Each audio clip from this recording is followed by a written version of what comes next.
Al-Fatihah. Istighraq itu artinya sesuatu yang luas dan komprehensif. Luas, banyak, komprehensif. Holistik bahasa sekarang. Luas, banyak, holistik, komprehensif.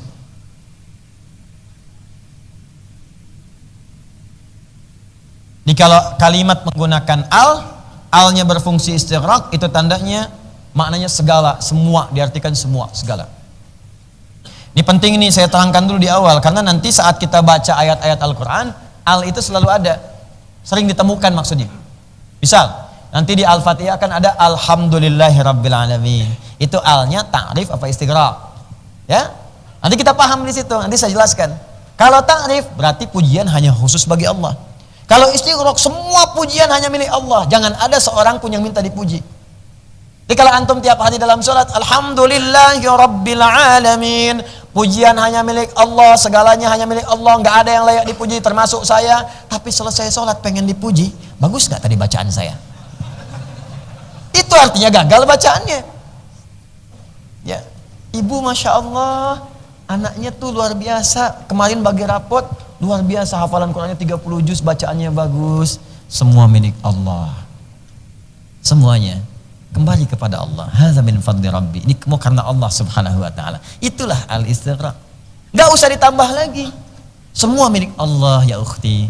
Tapi memang sih malam-malam kita juga berdoa karena Allah. Itu kita ikhtiar cari guru yang bagus. Kan enggak mungkin Allah menetapkan kalau kita enggak berikhtiar. Paham ya? Nah, kalau sudah istighraq sudah enggak usah ditambah-tambah lagi. Nah, ini al-istighraq ini mencakup semua, banyak, luas tanpa kecuali. Tambahlah Fatihah. Fatihah ini dalam ilmu hikmah, kajian lughawiyah secara bahasa bukan sekedar pembuka, tapi Fatihah pembuka pada segala yang baik. Pembuka pada segala yang baik. Fataha yaftahu fathan fatihun wa fatihatan. Fataha yaftahu fathan asalnya membuka segala yang baik. Makanya orang Islam kemanapun, kalau dia di tempat manapun, dia membawa fatah. Islam datang ke Mekah, Fathu Makkah. Datang ke Andalusia, ke Spanyol, Fathul Andalus. Pernah dengar ada di sejarah Fathu Makkah? Coba lihat, kemanapun orang Islam datang, nggak pernah dikenal dengan ekspansi. Nggak ada penjajahan orang Islam di negeri Spanyol. Nggak ada. Buka sejarah, silahkan cek. Nggak pernah ada bahasa penjajahan umat Islam di Spanyol. Nggak ada. Penjajahan umat Islam di Sisilia. Nggak ada. Penjajahan umat Islam di Nusantara, demi Allah saya katakan, cek buku sejarah, ada nggak misalnya orang Arab datang ke Nusantara menjajah Indonesia? Nggak ada. Cek silakan, jujur kita, jujur dengan sejarah kita, tunjukkan kenapa anda membenci, kenapa anda nggak suka. Justru saham terbesar untuk merdeka itu orang Islam, ulama-ulama, orang-orang baik. Pernah nggak ada datang orang Arab menjajah ke sini? Datang orang Islam menjajah ke sini? Nggak ada. Di setiap orang Islam bukan hanya Arab. Ada Amerika kah, Indonesia kah, Asia kah, ya Eropa kah, Afrika kah, sepanjang dia Muslim, kemanapun dia, kalimatnya fathun. Fathun itu membuka segala jenis kebaikan. Jadi kalau orang Islam itu beraktivitas dimanapun, harus membuka segala yang baik-baik. Anda kerja di kantor, Anda orang Islam, bukalah nilai kebaikan di situ. Kalau ada jujur, Anda yang paling jujur di situ. Tunjukkan Islam itu menghadirkan kenyamanan. Islam membuka segala kemuliaan. Kalau Anda masuk ke tempat yang banyak sesuatu yang kasar, Anda sabar, lembut di situ. Tunjukkan Anda membuka kebaikan. Makanya muncul istilah Fathu Makkah. Dibuka Makkah, ketika dibuka yang baik-baik muncul di situ semua. Fathul Andalus, di Andalus tuh gelisah. Spanyol dulu tuh jauh lah, jauh dari peradaban, gelisah, krisis ekonomi macam-macam, rakyatnya sengsara. Sampai datang utusan kepada Tariq bin Ziyad, kepada Musa bin Nusair. Musa bin Nusair itu gubernur di Afrika Utara. Afrika itu dulu provinsi. Udin? Provinsi Afrika Utara. Gubernurnya Musa bin Nusair, khalifahnya di Madinah. Anda bayangkan, Afrika Utara, provinsi. Kedatangan utusan dari Andalus ngadu, kami dizalimi Raja Rodrik. Oh, ada yang disiksa, ada yang dibunuh, ada yang macam, tolong dibantu, minta dibantu. Dicek dulu ke sana, cek intelijen, cek ke sana, lihat, bagus, benar ini harus dibantu. Risalah Islam membuka nilai kebaikan. Kirim Tariq bin Ziyad, Tariq kirim, bawa 10.000 pasukan, bawa, pakai kapal laut, berangkat sampai di sebuah selat, Ada gunung besar dengan bukit, sampai sekarang dikenal dengan Jabal Tariq, bukitnya Tariq, Gibraltar dalam bahasa lokal. Berhenti di situ, dibakar semua sama Tariq, bakar semuanya kapalnya. Suruh lihat sama pasukannya, lihat prajurit ke belakang. Apa itu? Api. Ke depan ada siapa? Musuh. Musuh dalam pengertian orang yang zalim. Zalim, bantu mereka. Kata Tariq, di belakang ada kematian, di depan ada kematian. Di depan syahada, syahid wafatnya, di belakang wafat dalam keadaan yang tidak mulia. Tinggal pilih, mau mati syahid, mau mati konyol. Kalau ingin wafat biasa, berenang balik sana. Tapi kalau Anda ingin membuka kebaikan di tempat ini, berikan contoh kepada saudara-saudari kita, tolong mereka yang dizalimi, maka berikan pengabdian kita yang terbaik karena Allah Subhanahu wa taala. Terbakar semangatnya, berjihad untuk menegakkan kebaikan dan membela orang-orang tertindas, dibukalah pintu kebaikan. Setelah selesai minta pamit. Tugas kami selesai ya, sudah bantu, kata mereka, tolong bantu kami, jangan tinggalkan kami. Dilaporkan lagi ke pusat, apa jawabannya? Bantu sepanjang mereka butuhkan bantuan. Dibantu di situ, dikirimkan pangannya, dikirimkan khotbah yang kelak jadi alfalfa di kemudian hari. Di pangan untuk ternak, pangan untuk kuda segala rupa. Makanya kuda terbaik sekarang dari Andalus, dari Spanyol. Pakannya dibawa semua, dihidupkan jadi peradaban. Bayangkan, Spanyol yang jauh kemudian datang orang Islam, dibuka jadi peradaban. 7 abad saudara, 7 abad teman-teman, muncul banyak hal di situ. Kemajuan pengetahuan, teknologi segalanya, banyak ulamanya, banyak orang-orang hebat. Bahkan Anda baca sejarah, dia nggak mungkin dipungkiri. Orang Eropa belajar ke situ. Itali datang, Portugis datang belajar. Saya khatam tuh kajian ini. Setahun mata kuliah itu di S2, dipelajari. Ya sebelum masuk ke situ, bahkan di tingkat akhir di kuliah, dipelajari tokohnya ada, kitabnya ada, bukunya ada, kesaksiannya ada semua. Eropa tuh mercusuarnya Spanyol. Lihat datang. Apakah ditolak? Tidak. Yang Kristen belajar, yang Yahudi belajar, segala dulu belajar. Bahkan ya, mohon maaf ya, orang dulu bangga mengenakan jubah, bangga mengenakan kerudung yang perempuannya. Lihat tampilan ratu-ratu di masa lalu pakai kerudung, Anda bayangkan. Kerudung tuh kebanggaan dulu. Di mereka bangga tuh dengan nilai-nilai keislaman tuh, jadi identitas. Identitas itu, jadi ibu yang di bawah tuh bangga dengan kerudung itu, itu izzah, itu bukan cuma syiar. Ada ibadah, ada kemuliaan, itu tunjukkan. Tapi itu nggak akan bernilai kalau sifat-sifat mulianya nggak ada. Ya ini korupsi pakai kerudung. Ya, ngambil maling, barang-barang misalnya di supermarket, minimarket pakai kerudung. Ya habislah kemudian syiar itu. Yang seharusnya tidak ditempatkan di tempat-tempat yang tidak mulia. Yang paling dahsyat, nyurinya nggak pakai kerudung, begitu di sidang pakai kerudung. Ini yang bahaya. Itu yang parah itu. Ya, kita doakan semoga mendapat hidayah, kan poinnya seperti itu, selalu terbuka. Jadi fathu, pembuka segala kebaikan. Pembukanya, yang membuka adalah Allah, sifatnya disebut Fattah. Ini kalau ke manusia Fatih, Muhammad Al-Fatih membuka Konstantinopel, membuka Al-Aqsa, itu manusia diberikan nilai-nilai kebaikan di situ. Tapi kalau pembuka segala kebaikan namanya Fattah. Kalau ingin diberikan sifat, tambahkan tak di ujungnya, Fatihah. Kenapa surah ini disebut surah Al-Fatihah? Karena isi Al-Fatihah kalau dikuasai dengan baik, dipahami, dipelajari, akan membuka semua jenis-jenis kebaikan yang ada di dunia dan di akhirat. Kalau Anda ingin bekerjanya sukses, pahami Al-Fatihah, maka terbuka semua pintu kesuksesan dalam pekerjaan Anda. Ingin di rumah tangga baik, pelajari isi Al-Fatihah, maka di situ akan terbuka semua pintu kebaikan di rumah tangga. Ingin masuk surga, pelajari isi Al-Fatihah. Di dalamnya ada rangkuman Al-Quran yang mengajarkan kepada kita semua jenis pintu-pintu kebaikan.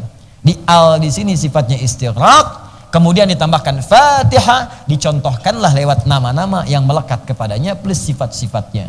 Apa di antara contoh kebaikan itu? Ada pintu kesehatan disebut asy-syifa, ada ar-ruqyah, ada pintu ibadah disebut as-shalah, alhamdu. Ada pintu munajat kepada Allah disebut asasul Quran. Ada semua, ada pintu semua, cukup dari semua yang ada. Jadi kalau Anda cukup hafal Al-Fatihah, paham maknanya, kayaknya dunia dan seisinya cukup, udah, nggak ada pengaruhnya. Disebutlah Al-Kafiyah, yang dicukupkan dengan surah itu. Cukup hafal surah itu, paham rangkuman kandungan Al-Quran. Cukup paham isi Al-Fatihah, maka dunia seakan tidak punya nilai di hadapan Anda. Jadi kecil, dikecilkan oleh Allah, dipenuhi semua jenis-jenis kebaikan. Paham sampai sini? Nah, jadi kenapa surah ini disebut dengan Al-Fatihah? Bukan sekedar dia pembuka Al-Quran atau pembuka bacaan dalam sholat, tapi juga dia isi Al-Fatihah dari awal sampai akhir juga akan membuka semua jenis-jenis kebaikan yang didambakan di dunia sampai dengan di akhirat. Jelas sampai sini? Baik, kalau sudah jelas, kita coba ambil dulu di sini turunannya untuk malam ini, satu ayat saja atau pengantar ke satu ayatnya supaya kita bisa mendapatkan itu semua. Karena kalau cuman sampai di sini saja belum kita pahami isinya, belum dapat juga. Apa yang Anda pelajari tadi dari Ustaz Al-Hidayat? Al-Fatihah itu fungsinya bisa membuka segala pintu kebaikan. Al-nya bisa ma'rifah, bisa istighfar. Terus bagaimana caranya? Pekan depan. Belum dapat kita ya. Minimal kita dapatkan satu dulu ya, insyaallah. Baik, yang pertama jumlah Al-Fatihah, jumlah ayatnya ada 7 ayat. Berapa ayat? 7 ayat. Berdasar keterangan langsung dari Allah di Al-Quran surah ke-15 ayat 87. Walaqad atainaka sab'an minal mathani wal Qur'anil azim. Sungguh Muhammad sallallahu alaihi wasallam kami telah anugerahkan kepadamu khusus, atainaka khusus kepada Nabi Muhammad. Jadi ini memang kekhususan Nabi Muhammad sallallahu alaihi wasallam yang tidak diberikan pada nabi-nabi dan rasul-rasul sebelumnya. Gak dapat, cuma Nabi Muhammad saja. Maka berbahagialah kita yang memiliki nabinya Nabi Muhammad sallallahu alaihi wasallam. Spesial. Jadi kalau sudah ada Nabi Muhammad dengan syariatnya, gak usah baca-baca lagi yang sebelumnya. Ini sudah dapat yang paling spesial, pilih yang biasa. Kayak beginilah, udah dapat kelas eksekutif, malah masuk ke ekonomi. Ya, ini kan fatal gitu. Udah dapat eksekutif, kenapa ditinggalin? Masuk ekonomi.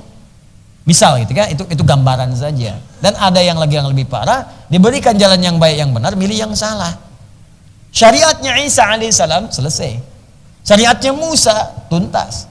Sulaiman alaihissalam selesai paripurna. Ditutuplah, disempurnakan dengan syariatnya Muhammad sallallahu alaihi wasallam. Ini penutup yang sempurna, yang paling bagus, keterangan ada semua. Ambil yang itu. Di sepanjang ada syariat Muhammad sallallahu alaihi wasallam, yang lainnya selesai. Apa diantara keutamaannya? Kata Allah, saya berikan spesial khusus untuk Nabi Muhammad. Jadi nanti ada keutamaan beberapa yang melekat pada Nabi Muhammad yang Nabi lain gak mendapatinya. Yang paling utama diantaranya Al-Fatihah. Kata Allah, sab'an minal mathani, 7 ayat yang diulang-ulang. Ulang-ulang setiap hari, setiap waktu. Tidak ada satupun 7 ayat diulang-ulang dalam satu surah, terus dibaca, diulang, kecuali Al-Quran. Dan bahasanya indah. Sab'an minal mathani, bukan sab'an minal mukarrar. Padahal bisa mukarrar itu diulang juga. Kenapa menggunakan kata tasniyah? Tasniyah itu bukan sekedar diulang, sesuatu yang mengandung keindahan, sesuatu yang mengandung pujian, dan sesuatu yang terus diungkapkan tanpa bosan kita kemudian menyampaikannya. Itulah mathani. Wah, jeli benar bahasa Quran itu, diksinya tepat. Makanya tidak pernah ditemukan ada orang mengulang Fatihah dalam sehari 17 kali tapi bosan. Gak ada. Pernah nggak ada dapat pengaduan misalnya? Bahkan dari anak kecil sekalipun, mami, papi, papa, mimi. Misalnya kan datang, aduh aku pusing.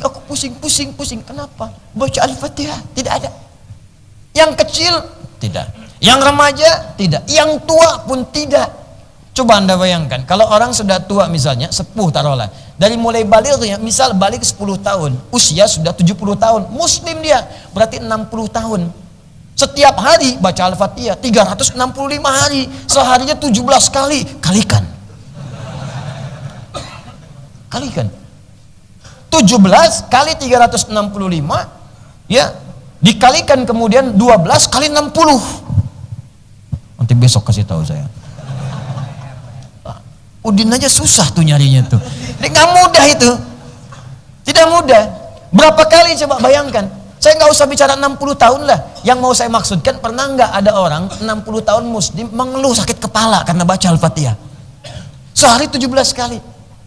Kalau ini bukan firman Allah, mustahil. Dengan cara apa lagi membuktikan kepada manusia bahwa Islam agama yang hak. Al-Quran mukjizat yang benar. Kalau ini buatan manusia, pusing. Karena sifat makhluk beda dengan khalik. Ciptaan makhluk nggak akan sama dengan ciptaan khalik. Dan Al-Quran itu bukan ciptaan, bukan makhluk. Al-Quran itu firman, apalagi firman. Buatan Allah saja tidak akan sama. Makhluk saja nggak sama, apalagi firman. Nih kita ciptaan Allah nih, makhluk kita ini. Manusia nggak akan bisa buat seperti kita, nggak akan sama. Bikin nyamuk aja nggak bisa. Bikin nyamuk coba yang tidak kaku. Terbangnya cepat. Anda bayangkan, belum ditepok udah terbang. Nyamuk. pak, pipi kita aja yang sakit, dianya enggak. Bisa terbang, bisa enggak manusia bikin begituan? Enggak ada. Amerika negara adidaya membuat prototipe nyamuk, enggak ada. Paling banter baygon, meraket, itu aja, nyamuknya enggak. Itu baru makhluk, sedangkan Al-Quran bukan makhluk. Al-Quran itu firman, siapa yang bisa kemudian menyamainya? Enggak bisa. Makanya yang dibuat oleh manusia, bacaan-bacaan, jangankan 17 kali, baca sehari 3 kali, pusing Anda. Baca.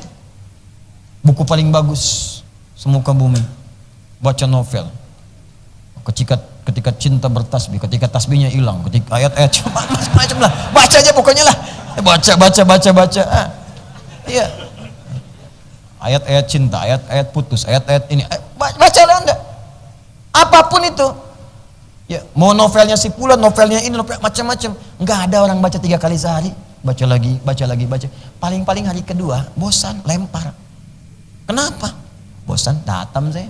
Tanya aja. Saya bacain tuh novelnya, halaman keberapa, halaman posisi keberapa, kanan kiri depan atas belakang, apal saya. Tapi suruh baca lagi, nggak mau. Al-Fatihah tidak. Allahu Akbar. Subuh tuh 2 kali, zuhur dibaca 4 kali lagi.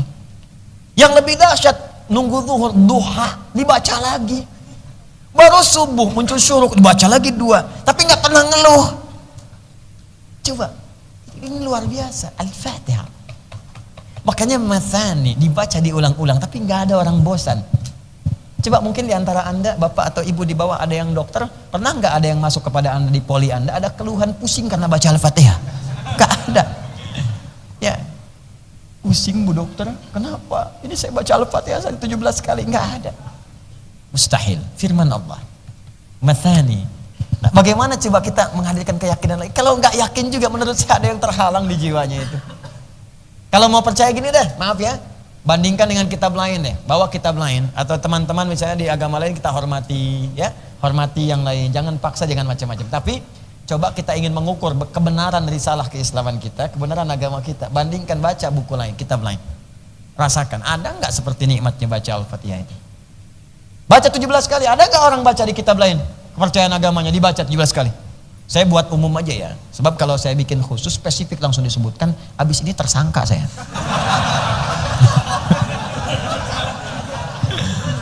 Ya, kita harus penuntutannya yang baik-baik ya. Jadi kita umum saja bikin ya, bikin umum, tapi untuk perbandingan bikin ya. Jadi spesifik, baca, nggak ada. Yang kedua, ingat ya, karena sifat-sifat itu melekat pada firman Allah Subhanahu wa taala. Dan sifatnya risalah dan sifatnya petunjuk, akan ada musuh namanya setan. Setan.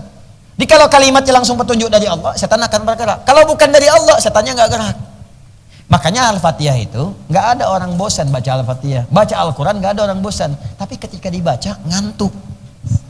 Silahkan cek, cuman Al-Quran nggak pernah bosan. Tapi kalau dibaca ngantuk. Silahkan cek.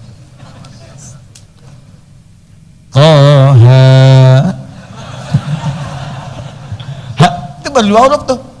Ada yang baru sehuruf, wah udah berat kepalanya. Nun. Baru nun tuh. Ya, udah berat kepalanya, ngantuk. Karena memang setannya bekerja. Makanya ketika mau baca, berlindunglah kepada yang tidak pernah tertidur, apalagi ngantuk. La ta'khudhuhu sinatun wala naum, supaya dilindungi. Makanya jangankan baca Quran seperti biasa, dalam sholat pun bisa ngantuk. Silakan cek dalam sholat, bisa ngantuk. Kalau Anda baca hadisnya dengan lengkap, misal di Abu Daud lah, dari hadis nomornya 857 itu, dari mulai bertakbir. Ya, idza udzina fa fara syaitanu wa alaihi dharatun. Kalau azan dikumandangkan, setan lari meninggalkan anak Adam sambil dengan terkentut-kentut, terbirit-birit. Maksudnya kalau azan ada baunya pun dia nggak mau cium, saking bencinya dengan suara azan. Artinya kalau ada orang nggak suka dengan suara azan, itu dia sedang disusupi oleh syaitan. Karena di hadis cuma setan yang nggak suka suara azan, disusupi, kita doakan. Kalau manusia biasa ditinggalkan, makanya jarang orang saat azan berkumandang itu, ya, misal ada perasaan nggak suka, umumnya rata-rata mengingatkan, akhi itu, bro, sudah azan nih, karena setannya pergi. Fa idza thuwiba fa'ada, kalau azan selesai maka setan balik lagi. Maka dia bisa mengatakan yang ditanya, tenang aja bro, baru azan, belum qomat. Itu. Ya, hatta idza kabbara, sampai dia kemudian bertakbir, Allahu akbar, takbir. Faqala syaitanu udhkur kadza udhkur kadza. Saat dia mulai bertakbir itulah syaitan kemudian mengingatkan, ingat ini ya, ingat itu. Ingat ini, ingat itu. Ingat ini, ingat itu. Ingat, enggak percaya silakan. Misal, sebentar ya. Honda Fred putih B1152 ZFT. Ya, mohon dipindahkan parkirnya. Mungkin bukan parkirnya, mobilnya yang dipindahkan. Ya.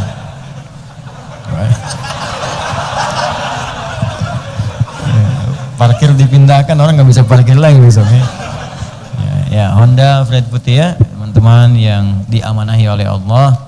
Honda Fred putih ya, Fred warna putih B1152 ZFT, mohon dikondisikan ya, disesuaikan parkirnya. Coba disesuaikan, barangkali mungkin ada di sekitaran tempat kita di rumah yang punya haknya untuk bisa mendapati akses untuk keluar atau masuk ya. Mohon dikondisi. Semoga Allah muliakan Anda insyaallah. Baik, sampai di mana tadi setan? Ya.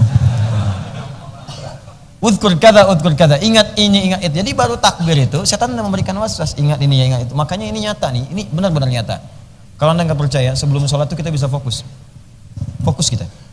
Tapi begitu bertakbir, benar kata Nabi, begitu Allahu Akbar, mulailah muncul di kepala kita. Bahkan yang tak ingin kita ingat. Gak percaya nanti ya, Anda malam bangun tahajud, walaupun cuma 2 rakaat, bangun Anda akan terngiang dengan kalimat saya ini. Sebelum takbir Anda fokus, khusyuk ya Allah, khusyuk. Begitu takbir, Allahu Akbar muncul. Bahkan kalimat saya ini pun akan muncul lagi. Ingat ya, kata Ustadz Adi, begitu Anda bertakbir akan muncul, itu setan. Itu bukan saya, setan itu. Itu akan muncul.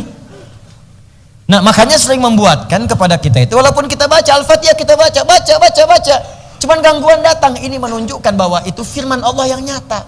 Kalau bukan firman gak akan diganggu. Konser musik gak ada gangguan? Silahkan cek.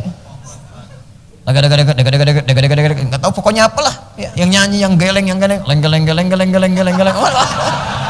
ada gangguan. Setannya ikut geleng-geleng, menitiup dofa. Beres. Gak ada gangguan, lancar biasa aja gitu. Katanya memang setannya gak butuh ganggu lagi. Kalau setannya ganggu, setannya bermasalah, gak ada kerjaan dia. Kurang elit setannya. Oke, yang diganggu tuh yang orang sholat, yang baca Quran. Ini menunjukkan itu nyata firman Allah. Kalau bukan firman Allah gak akan diganggu. Kalau itu bukan mukjizat gak akan diganggu. Ini menunjukkan agama kita itu benar. Risalah yang dibawa Nabi Muhammad itu nyata, benar. Kita sekarang sedang beragama dengan benar. Jadi jangan keluar. Tapi karena cinta, meninggal habis tuh cinta. Habis. Yang kita cintai yang hak. Lillah. Qul in kuntum tuhibbunallaha fattabi'uni. Kalau kalian serius mencintai Allah, ikuti Nabi. Itu hak. Makanya sab'an minal mathani. Ya, maka Allah turunkan 7 ayat, diulang-ulang. Itu Al-Fatihah. Al-Fatihah tidak membuat bosan, tapi sering menghadirkan musuh untuk menghambat kita membaca dengan benar. Sebab setan itu berkepentingan. Kalau kita nggak benar baca Al-Fatihah, maka fungsi yang 10 ini hilang. Asy-Syafi, Al-Kafi, Ar-Ruqyah hilang. Kalau kita nggak benar bacanya, nggak dapat kita ini. Fungsi pengabulan doa, fungsi kesembuhan, fungsi ruqyah hilang. Di setan punya kepentingan. Sebelum baca Al-Fatihah bikin gak fokus, kalau bisa salah bacaannya. Kalau bisa salah, kan tiba-tiba baru takbir langsung amin. Allahu Akbar. Pikiran kemana-mana, amin. Ada yang baru takbir baca surat, ada yang begitu. Pernah kejadian, Allahu Akbar, baca Alif Lam Mim Al-Fatihah, kata makmumnya tuh. Ada. Karena memang setan gak suka dengan ini. Kalau kita benar bacanya, udah nih, putus asa deh setan, bunuh diri. Selesai. Sudah beres. Paham ya? Maka ini bagian pertama. Ketika kita kemudian akan membaca Al-Fatihah 7 kali diulang-ulang, itu 7 ayat ya. Di Al-Fatihah itu ada 7 ayat, 25 kalimat dan 113 huruf. Al-Fatihah 7 ayat, 25 kalimat, dan 113 huruf. Kalau mau dihitung silakan aja. Ya, itu. Supaya lebih cepat. Nanti di sini dibaca nih, ya, baca di paragraf yang terakhir atau saya bacakan. Saya menghafal ini ya, coba pelan-pelan, cuma kadang-kadang orang nggak percaya gitu ya. Makanya kita bawa kitab untuk bacakan lagi. Qalu, dan mereka para ulama berkata, wa kalimatuha, dan kalimat-kalimat di Al-Fatihah itu khamsun wa ishruna kalimatan, ada 25 kalimat. Wa hurufuha, sedangkan jumlah hurufnya mi'atun wa thalathatu asyara harfan, ada 113 huruf. Nah, jadi jumlah ayatnya 7 ayat, kalimatnya 25, hurufnya berapa? 113 huruf. Dan memiliki 10 nama menunjuk pada keistimewaannya. Itu yang paling minimal 10 itu. Nah, karena tadi saya katakan Al-Fatihah itu adalah mu'jizat firman Allah, banyak keistimewaan, maka setan tidak akan tinggal diam, mendiamkan kita membacanya dengan nikmat, maka muncullah setan untuk menggoda. Karena itu ulama sepakat berdasarkan isyarat dari Al-Quran surah ke-16 An-Nahl ayat 98, fa idza qara'tal Qur'ana fasta'iz billahi minasyaitonir rajim. Maka jika Anda ingin membaca Al-Quran itu, maka mulailah dengan berlindung kepada Allah dari godaan setan yang terkutuk, supaya kita bisa fokus mendapatkan isinya, diamalkan dalam kehidupan kita. Maka ulama sepakat, baik di dalam sholat ataupun di luar sholat. Kalau di luar sholat, maka sepakat ulama, pertama sunnah hukumnya membaca ta'awudz sebelum baca Al-Fatihah. Ya, a'udzu billahi minasyaitonir rajim, baru Al-Fatihah. Jadi kalau nanti mau baca, misalnya ada orang sakit, kita mau bacakan itu, berdoa pada Allah supaya sembuh. Sebelum baca Al-Fatihah, ta'awudz dulu. Ya, a'udzu billahi minasyaitonir rajim, baru bismillahirrahmanirrahim, alhamdulillahi rabbil alamin, sampai ujungnya.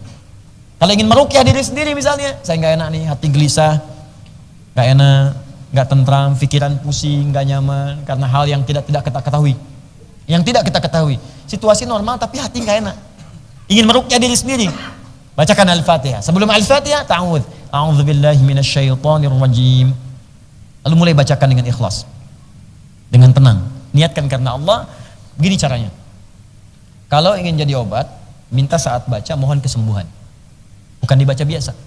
Sambil baca misalnya, ya bismillahirrahmanirrahim, sambil berharap, mohon ya Allah sembuhkan saya, tenangkan jiwa saya. Khususnya ketika masuk pada kalimat iyyaka na'budu wa iyyaka nasta'in. Nanti saat masuk kalimat itu saya bacakan hadis kuncinya.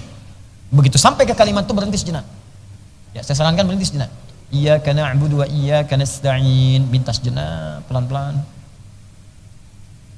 Sehat, minta sehat. Susah, minta mudah. Ada kesulitan, minta dibukakan oleh Allah. Minta, baru teruskan. Ihdinas siratal mustaqim, siratal ladzina an'amta 'alaihim ghairil maghdubi 'alaihim waladdallin. Ya. Amin. Istajib ya Allah, kabulkan. Itu caranya. Nanti kalau sudah selesai, kita ajarkan sama-sama. Saya ajarkan bagaimana menjadi syifa, saya ajarkan bagaimana untuk meruqyah ke dalam diri kita sendiri supaya melahirkan ketenangan. Kadang-kadang enggak mudah dibincangkan. Enggak mudah. Bincangnya mudah, mungkin dipraktekannya tidak mudah. Nah, ini bagian pertama. Jadi kalau kita ingin baca, ya, apapun dari ayat Al-Quran, karena kaidahnya fa idza qara'tal Qur'ana fasta'iz billah. Kalau Anda membaca Al-Quran itu, maka awas, berlindung pertama kepada Allah. Ya, awas. Di ayat 99-nya, awas. Allah katakan setan itu enggak punya kuasa. Enggak punya sultan, enggak bisa. Bagi siapa? Bagi orang yang beriman dan bertawakal kepada Allah. Makanya baca Al-Fatihahnya pakai iman, yakin. Kalau mau sembuh, yakin sembuh. Bilillah, karena Allah akan menyembuhkan, bukan karena Al-Fatihahnya. Allah pasti sembuhkan. Allah yang berjanji, pasti Allah menepati. Kalau manusia, kau yang berjanji, kau yang mengingkari. Allah tidak. Allah berjanji, Allah menepati. Innallaha la yukhliful mi'ad. Karena Allah tidak mungkin mengingkari janjinya. Quran surah 3 ayat 9. Paham ya?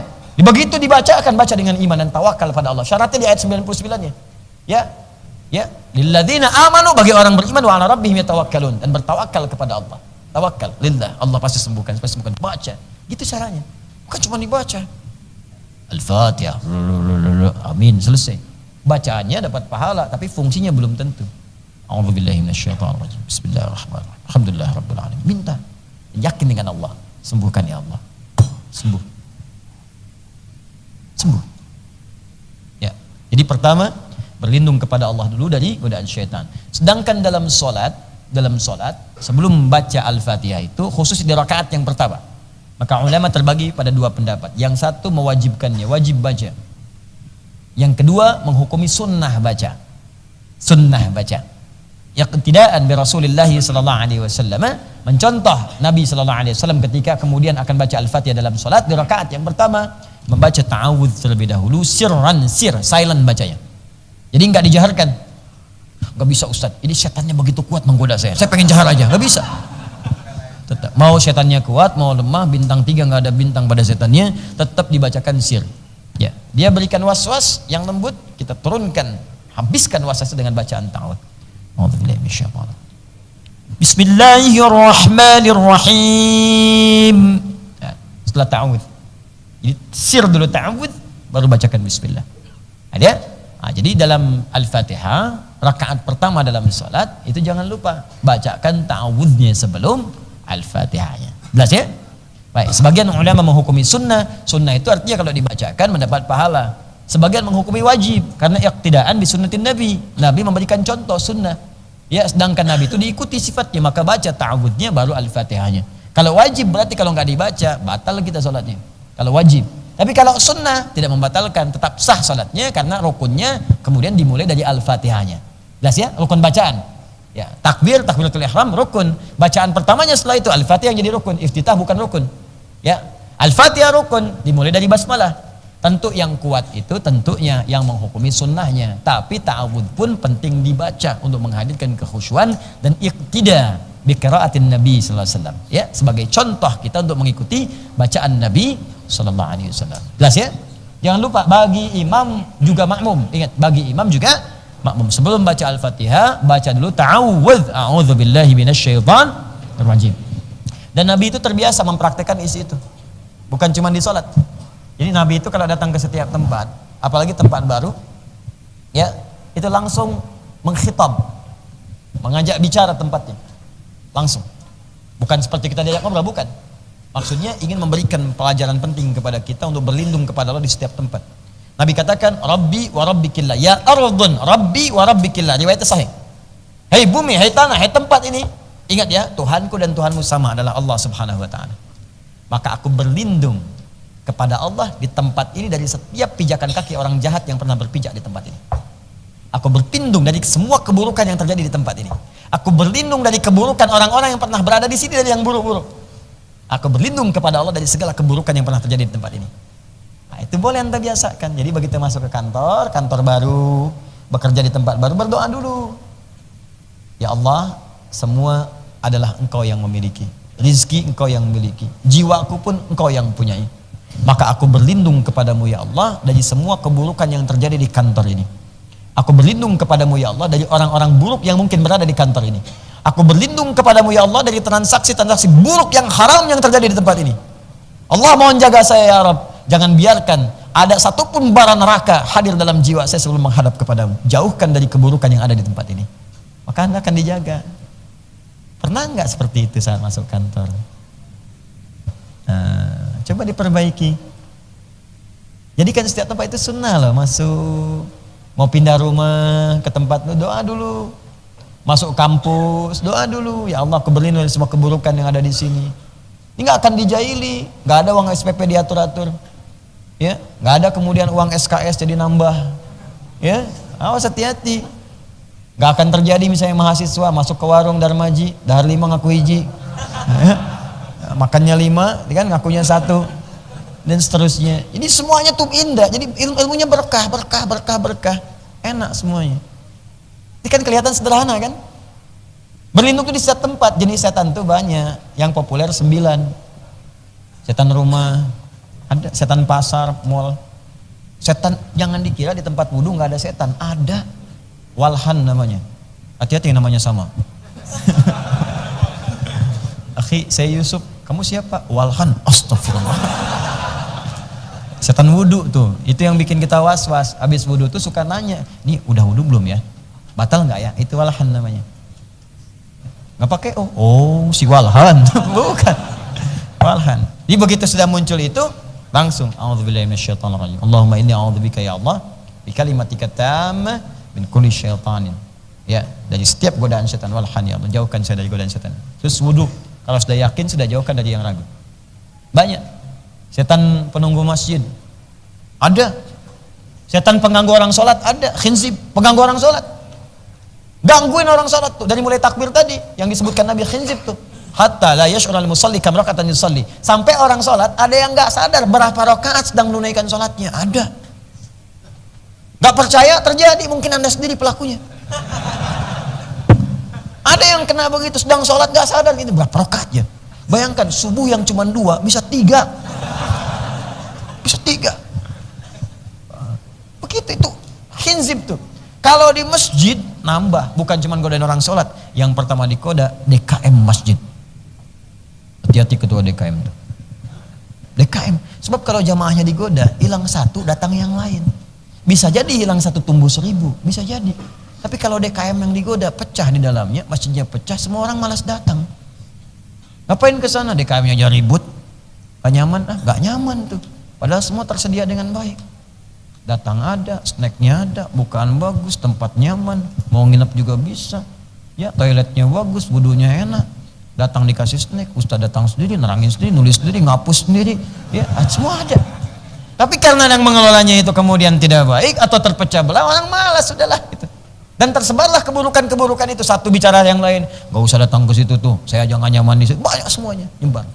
Itu khinzib namanya. Setan rumah, dasim, ada. Berlindung, masuk rumah tuh berlindung, jangan dikira gak ada setan. Dan yang paling bahaya di hadisnya, ketika anda masuk ke situ tidak berlindung kepada Allah, maka setan satu berkata pada yang lain. Setan satu berkata pada yang lain. Artinya dari tempat anda pergi itu mungkin ke mall, setannya bisa ikut. Ibu yang di bawah bu, ya Ustaz, hati-hati. Ibu pergi ke mall, jangan dikira pulang ke rumah nggak ikut setan. Bisa ikut bu. Kalau nggak berlindung kepada Allah, ngikut sampai rumah. Itu yang membuat ibu sering kepikiran. Sampai sebelum tidur masih diungkit depan suami. Papa, tahu nggak tadi mama? Waktu sama ibu-ibu itu pak ya, jalan ke situ tasnya bagus banget pak. Cuman nggak sempat beli. Mama, tas itu tidak penting.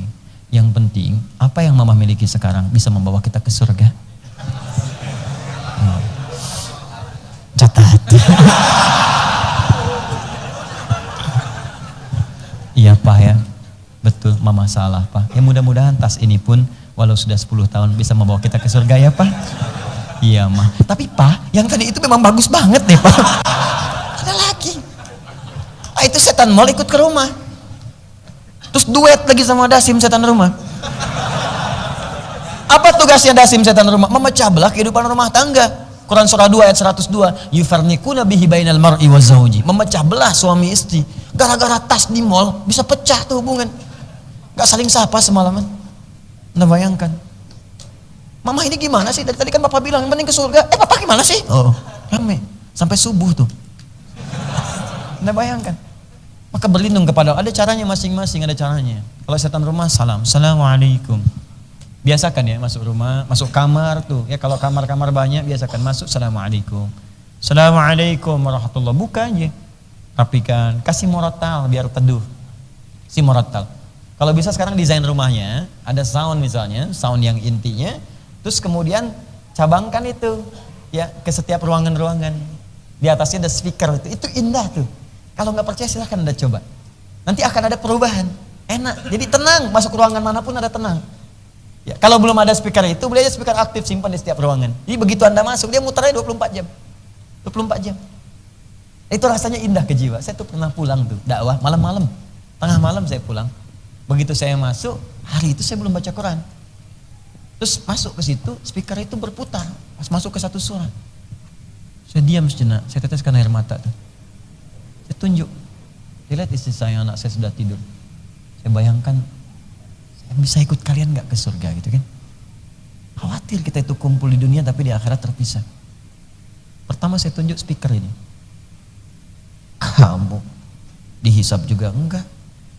Makhluk tiap hari 24 jam bisa baca Quran. Saya yang dihisab belum baca.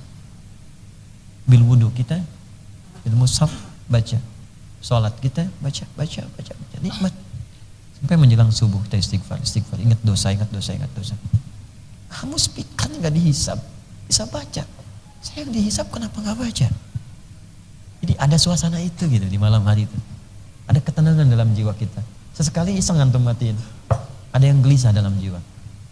Ya, masuk bacakan. Assalamualaikum, assalamualaikum. Saya biasanya mengajarkan pada anak-anak juga sejak dia usia 3 tahun bisa bicara, sudah mulai rajin, sudah mulai lucu. Saya kasih tahu. Anak saya yang besar sekarang 6 tahun dia. Ya, kakak nih masuk ruangan ucapkan assalamualaikum ya. Kalau enggak nanti ada setan, namanya Dasim, bisa mengganggu kakak nanti. Oh dia, siapa ya? Ya namanya siapa? Dasim. Masuk dia ruangan. Masuk ke ruangan langsung dibuka sama dia. Assalamualaikum Dasim. Sebut namanya langsung. Biar gak tertukar. Nah, selesai lah itu. Nah itulah ya. Jadi diucapkan apa? A'udzubillahi minasyaitonirrajim ya.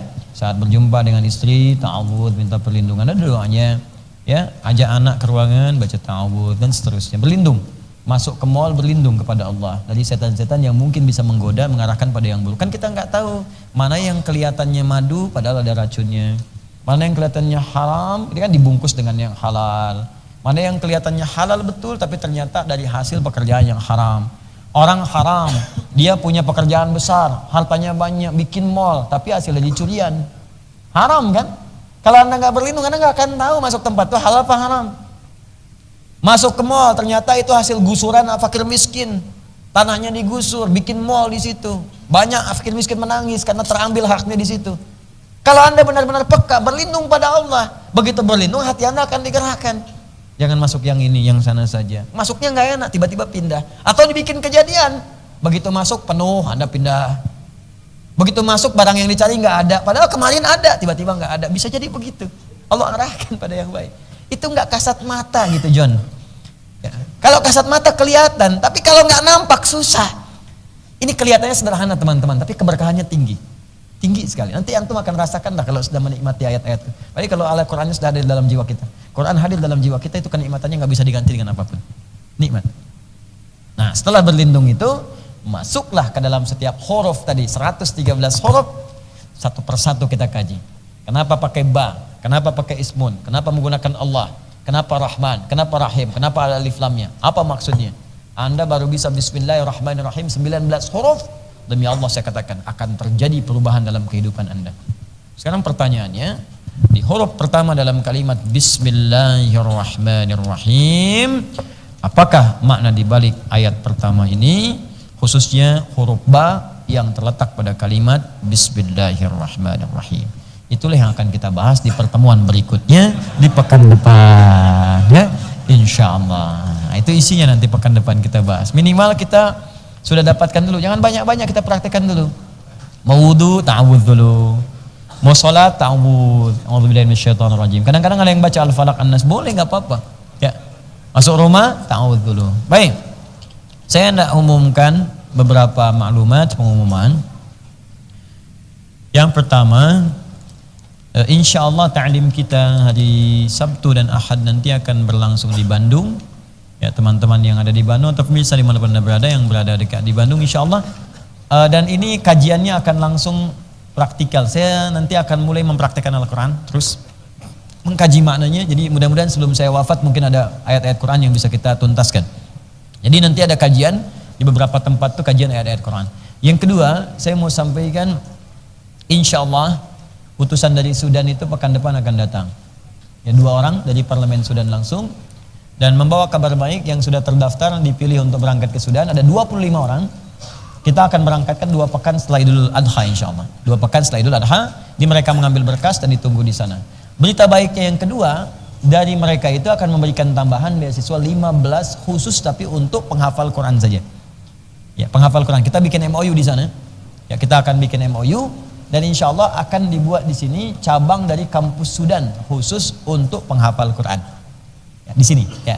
Tambahan dengan Al-Azhar. Nanti saya mungkin di bulan depan atau setelahnya akan ke Sudan. Ya, di sana akan memberikan ceramah plus ada anugerah Dr. Honoris Causa yang diberikan kepada kami dari Sudan. Ya, nanti insya Allah di situ nanti akan diberikan MOU, dibuat MOU untuk kerjasama pembangunan Universitas Al-Quran. Baik di Indonesia ataupun nanti kita yang mengirimkan siswa ke Sudan ke sana. Yang ketiga, insya Allah bagi yang telah mendaftar seleksi da'i yang 10 orang itu sudah langsung terseleksi, berkasnya sudah dikirim kemudian ke Kairo kedutaan. Mungkin besok akan diumumkan siapa yang mendapati itu semua. Kami berharap tolong untuk medical check up-nya besok dikirimkan. Biayanya sudah kami berikan, tinggal kemudian disempurnakan. Kalau sudah dapat, insya Allah bulan September akan berangkat. Tiket kami yang tanggung insya Allah. Dan di sana makan minum dijamin dari Al-Azhar langsung. Dan insya Allah nanti dalam waktu dekat kita akan bekerja sama. Yang tahun depan mungkin kita akan kirim paling sedikit 50 orang untuk berangkat. Ya, dengan izin Allah Subhanahu Wa Taala. Kita pilih setiap provinsi satu dai. Ini nanti mewakili, jadi bisa pulang lagi untuk berdakwah kembali. Ya, dan lakukan lillahi ta'ala. Kemudian yang terakhir, insya Allah teman-teman sekalian, untuk yang karantina itu kita akan mulai Agustus. Ya, untuk yang di sini, TFT-nya yang training for trainers dimulai tanggal 22 Juli. Agustus kita mulai, tempatnya sudah disiapkan, ya manhajnya sedang disusun. Juga mudah-mudahan kita ini juga ada saudara-saudari kita yang datang. Saya lihat ada yang dari Makassar, Sulawesi, ada yang dari Wajo, dari Goa, dari beberapa tempat, dari Lampung. Itu juga berniat baik untuk bisa menyemarakan At-Taisir, bekerja sama, sangat terbuka, silakan. Tidak ada masalah. Bahkan di Lampung nanti awal Agustus kita akan launching At-Taisir untuk di Lampung. Jadi nanti tidak usah jauh-jauh ke Bekasi. Sistemnya kita install di Lampung. Di Lampung nanti bisa belajar. Dan cita-cita kita dalam setahun paling minimal ada 100.000 penghafal Quran baru di Indonesia ini. Ya, paling sedikit. Dan saya tidak tahu ini pilihan Anda, apakah Anda menjadi bagian dari itu atau tidak. Ya, saya kira itu nanti yang disampaikan. Dan ya saya lupa tambahan pekan depan itu insya Allah akan dimulai dan disampaikan informasi untuk seleksi kelas PKU namanya, pendidikan kader ulama. Saya akan seleksi dengan syarat tertentu, hanya 20 orang saja se-Indonesia akan belajar dengan saya langsung, dan saya bimbing langsung di sini selama setahun. Setelah itu kami sekolahkan keluar seperti teman-teman yang sebelumnya. Yang angkatan kemarin itu ada, ya dikumpulkan juga, total ada 50 orang sekarang yang belajar. Ada di Turki, di Sudan, di Al-Azhar, di Madinah. Nanti kita akan seleksi, ada syarat-syaratnya, ada usianya, ada macam-macamnya. Nanti pekan depan akan diumumkan syaratnya, dibuka selama sepekan. Awal Agustus kemudian seleksinya ada, setelah itu baru diumumkan. 20 orang kami terima, itu langsung nanti saya tempatkan di tempat khusus dan gratis semuanya. Kami yang biayai selama belajar selama setahun sampai dengan berangkat keluar dengan izin Allah Subhanahu Wa Taala. Ya, insya Allah nanti ditunggu saja waktunya, mudah-mudahan ada manfaat. Dan saya tidak minta apapun ya, saya hanya tolong doakan supaya Allah mengampuni dosa-dosa saya. Ya itu saja. Dan bagi saya tidak ada masalah kalau antum bisa share apapun, ayo kita share. Ya, kalau ada yang kurang berkenan saya minta maaf karena saya juga manusia, pasti ada salahnya juga. Ya, silahkan datang aja ke saya cerita, ada salah saya apa, kalau saya perlu cium tangan, saya cium tangan, saya minta maaf ya. Itu yang harus dilakukan. Tapi kalau antum tak cerita, saya tak tahu apa kelemahan saya yang bisa saya perbaiki. Saya kira itu, terima kasih pada teman-teman semuanya. Semoga Allah muliakan kita dan menerima taubat kita dan doa-doa kita. Allahumma taqabbal minna innaka antas sami'ul alim wa tub 'alaina innaka antat tawwabur rahim. Allahumma 'allimna ma yanfa'una ووفقنا فيما تعلمنا لنعمل بها يا أرحم الراحمين. اللهم تبنا يا الله إليك يا أرحم الراحمين. توفنا مسلمين وألحقنا بالصالحين مع الذين أنعمت عليهم من النبيين والصديقين والشهداء والصالحين وحسن أولئك رفيقا. اللهم بارك لنا ببركة الفاتحة. اللهم بارك لنا ببركة الفاتحة. اللهم بارك لنا ببركة الفاتحة بقولك بسم الله الرحمن الرحيم الحمد لله رب العالمين الرحمن الرحيم مالك يوم الدين إياك نعبد وإياك نستعين اهدنا الصراط المستقيم صراط الذين أنعمت عليهم غير المغضوب عليهم ولا الضالين. اللهم ربنا آتنا في الدنيا حسنة في الآخرة حسنة وقنا عذاب النار بفضلك سبحان ربك رب العزة عما يصفون وسلام على المرسلين وآخر دعوانا أن الحمد لله رب العالمين. سبحانك اللهم وبحمدك أشهد أن لا إله إلا أنت أستغفرك وأتوب إليك. Assalamualaikum warahmatullahi wabarakatuh.